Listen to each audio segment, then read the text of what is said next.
आत्मीय भाइयों एवं बहनों, क्रांति की करवट पुस्तक, लेखक डॉक्टर प्रणव पांड्या, पृष्ठ 28, विषय सृजन की क्रांति होगी भारत में। आइए इसको पढ़कर सुनाते हैं आपको।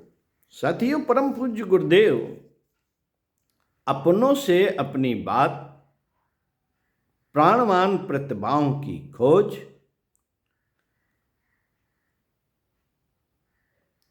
विषय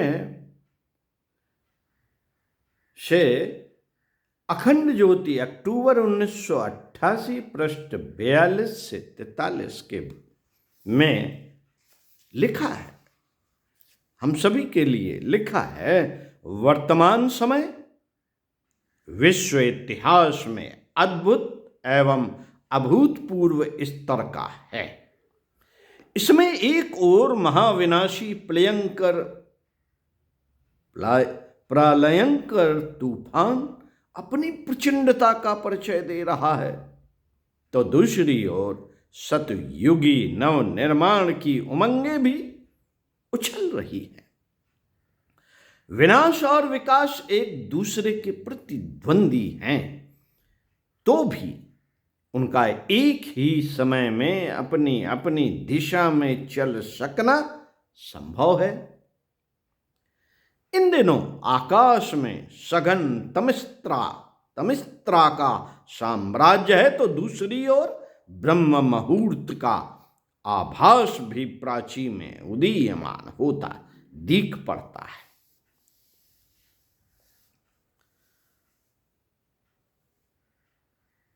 साथियों, चिंतन मनन का विषय।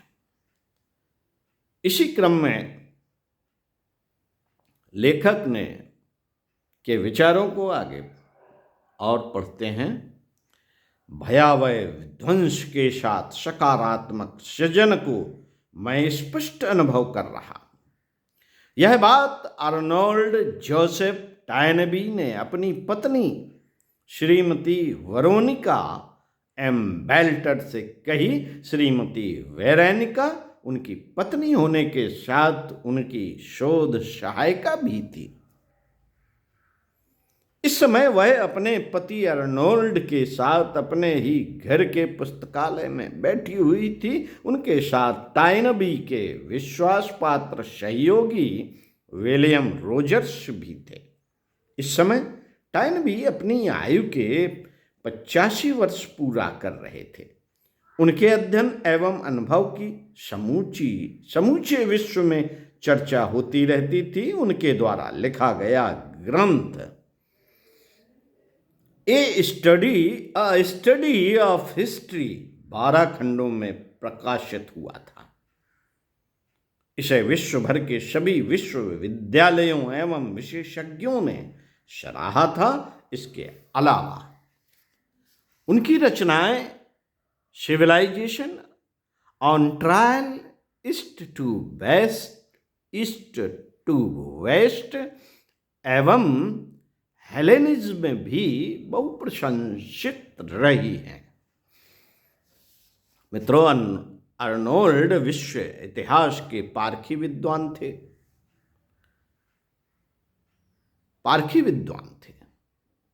विश्व भर के सभी देशों की सभ्यताओं, संस्कृतियों एवं उनके इतिहास पर उनकी सूक्ष्म पकड़ थी।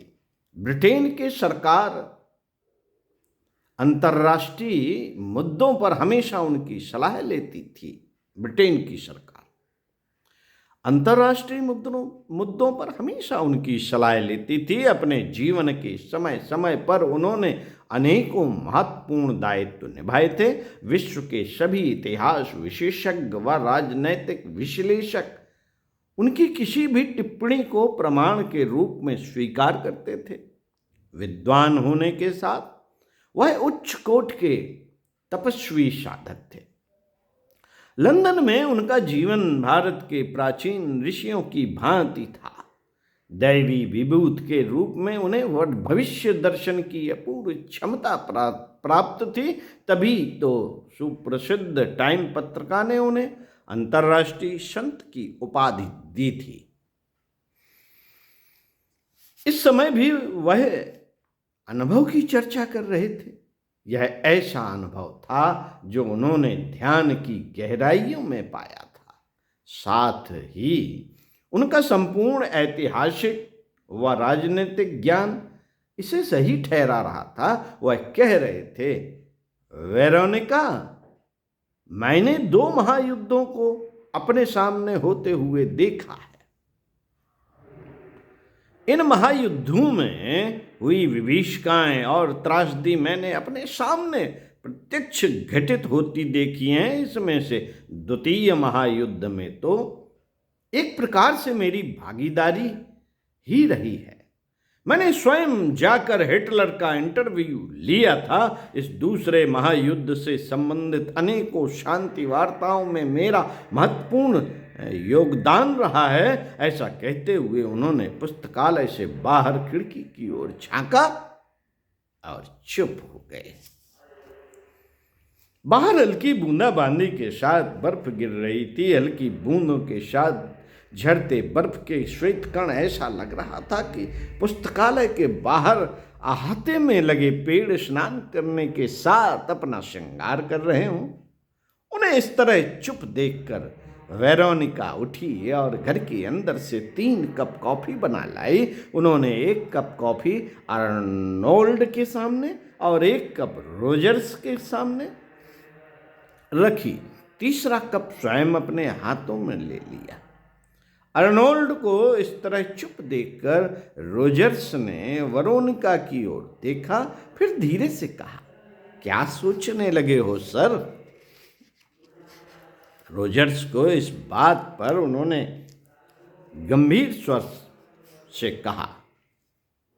रोजर्स की इस बात पर उन्होंने गंभीर स्वर से कहा, इस बार का ध्वंस पहले हुए सभी ध्वंसात्मक रूपों से अधिक भयावह और अधिक व्यापक होगा।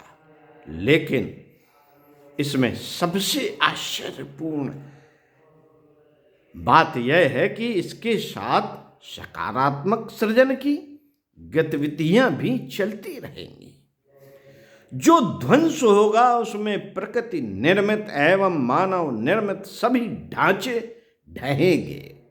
साथ ही सृजन के नए सूत्र और सत्य उभर कर सामने आएंगे। टाइनबी की यह बात थोड़ी अटपटी सी थी, जो वेरोनिका एवं रोजर्स को कम समझ में आई। इसलिए उन दोनों ने लगभग एक साथ कहा, इसे थोड़ा और स्पष्ट कीजिए। इस पर वह हल्के से हंसे और कहने लगे, प्रकृति निर्मित ढांचा है।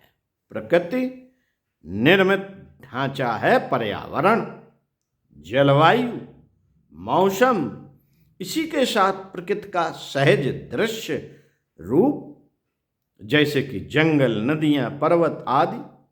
सो अगले दिनों प्रकृति में ऐसी विचित्र लहरें उठेंगी कि यह सब का सब परिवर्तित होता नजर आएगा।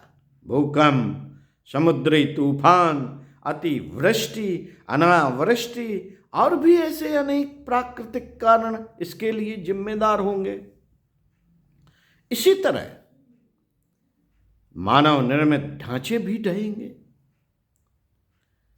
अब मानव के द्वारा बनाए गए ढांचे हैं राजनीतिक ढांचा, सामाजिक ढांचा, आर्थिक ढांचा, वैचारिक ढांचा, शैक्षणिक ढांचा, यहां तक कि जीवन शैली का ढांचा।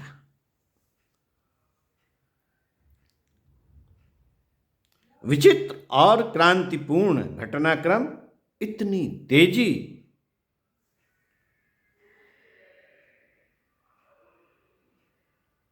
तेजी से घटित होंगे कि पुराना सब कुछ टूटता, ढहता, बिखरता चला जाएगा। इसी के साथ मुझे ऐसा प्रतीत होता है कि यह सभी किसी मानवीय प्रयास से नहीं होगा। यह सब तो प्राकृतिक व परमेश्वर स्वयं करेंगे। इंसान तो व्यक्ति के रूप में व राष्ट्र के रूप में बस माध्यम बनता चला जाएगा। बड़ी अजीब और गरीब स्थिति बनेगी। आमूल चूल परिवर्तन करने वाली ऐसी संपूर्ण क्रांति घटित होने जा रही है जिसके संचालक स्वयं परमेश्वर होंगे। मित्रों, इतना कहकर वह शांत हुए और उन्होंने अपने हाथ की कॉफी समाप्त कर बड़ी गहरी श्वास ली। फिर बोले, यह सत्य कहने में, स्वीकारने में थोड़ी असहजता तो लगती है, फिर भी सत्य तो यही है। सत्य तो यही है कि पश्चिम ने जो भी ढांचे बनाए हैं, विनाश के जो भी सरंजाम जुटाए हैं, वे सभी धीरे धीरे समाप्त होते जाएंगे। और इसमें आश्चर्य की बात यह होगी कि सर्वनाशी विश्व युद्ध की स्थितियां बनते हुए भी विश्व युद्ध नहीं होगा। महाशक्ति कहलाने वाला सोवियत रूस अपने स्वयं के कारणों से अपनी महाशक्ति होने का दर्जा खो देगा। दूसरी महाशक्ति जिसे कहा समझा जाता है वह अमेरिका इधर उधर टकरा कर उलझ कर स्वयं को कमजोर कर लेगा। टाइन बी की ये बातें चकित करने वाली थीं। इसे सुनकर विलियम रोजर्स तो उठकर खड़े ही हो गए और कहने लगे, सर, इस अगले महायुद्ध को रोकेगा कौन? उत्तेजित मत हो रोजर्स, बैठ जाओ। इस महायुद्ध को रोकेगा भारत देश से उठता आध्यात्मिक ऊर्जा का प्रचंड प्रवाह है। इसी प्रेरक प्रवाह से नव सृजन के सभी सूत्र उभरेंगे। इन्हीं सूत्रों से भविष्य के प्राकृतिक एवं मानवीय ढांचों को जाना समझा जाएगा। इतना कहकर वह थोड़ा रुके, फिर गंभीर स्वर में बोले, यह स्पष्ट हो चुका है। यह स्पष्ट हो चुका है कि इस अध्याय की शुरुआत पश्चिम से की गई है, उसका समापन भारत से करना होगा यदि अंत को मानव जाति के लिए आत्मघाती होने से बचाना है। इतिहास की इस खतरनाक मोड़ पर मनुष्यता के लिए उद्धार का एकमात्र उपाय भारतीय तौर तरीके और भारतीय जीवन शैली में निहित है। ऐसा या तो विश्व मानवता स्वयं कर लेगी अथवा परमेश्वर उसे ऐसा करने के लिए विवश कर देंगे। होना यही है कैसे भी हो। होना यही है कैसे भी हो। भारतीय जीवन शैली की ओर सभी की वापसी निश्चित है। ओम शांति। आपको अगले वीडियो में पढ़कर सुनाएंगे जीवन शैली में उठ रही परिवर्तन की लहर।